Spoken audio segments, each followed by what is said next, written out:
ఏమో మాస్టర్ సరిగ్గా చెప్పలేదు అన్నట్టు ఉంటుంది. ఇప్పుడు ప్రస్తుతం ఆ టైప్ ఆఫ్ ప్రచారాన్ని ప్రాపగాండాన్ని తీసుకెళ్తున్నారు. సక్సెస్ అవ్వచ్చు కూడా, ఎందుకంటే మంచి కంటే కూడా చెడు ప్రచారం ఎక్కువ. నేను చెప్పినట్టు గ్యాస్ అందుకే చాలా మంది కొనేవాళ్ళు కాదు మొదట్లో, తర్వాత అందరూ కొంటున్న వాళ్ళు అందరూ దర్జాగా ఉంటున్నారని చూసుకున్నాక పక్కోడు కొంట బిగించేశాడు.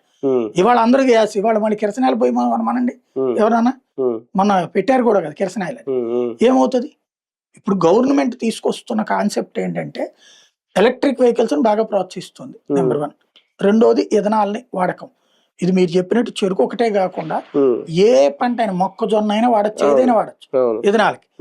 అంటే మలాస్ ఉత్పత్తి చేసే పంటల నుంచి ప్రభుత్వం అంగీకరించకుండా లేదా మైలేజ్ పోదా. ఇప్పుడు మన ఫర్ ఎగ్జాంపుల్ నాకు వెహికల్ తీసుకున్నప్పుడు బండి 60 కిలోమీటర్ వద్దని చెప్పాడు.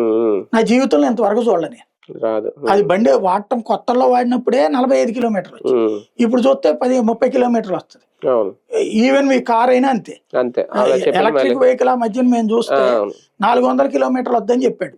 బండి ఆన్ చేశాక 300, ఏసీ వేసాక 250 వచ్చేసింది. కాబట్టి వాళ్ళే మైలేజ్ లో ఉంటది. ఇదైనా అట్లాగే ఉంటది. ఇది చెప్పలేదనుకోండి ఎవడు మాట్లాడు, ప్రభుత్వమే అంగీకరించింది. ఇప్పుడు అయోధ్యదైనా ఇదైనా వీళ్ళు మంచితనానికి పోయి చెడ్డోళ్ళు అవుతున్నారు. ఏం జరగలేదని అయోధ్యలో చెప్తే ఎవడెళ్ళి పట్టుకుంటాడు? ఇప్పటికీ మనకు వచ్చే పెట్రోల్లో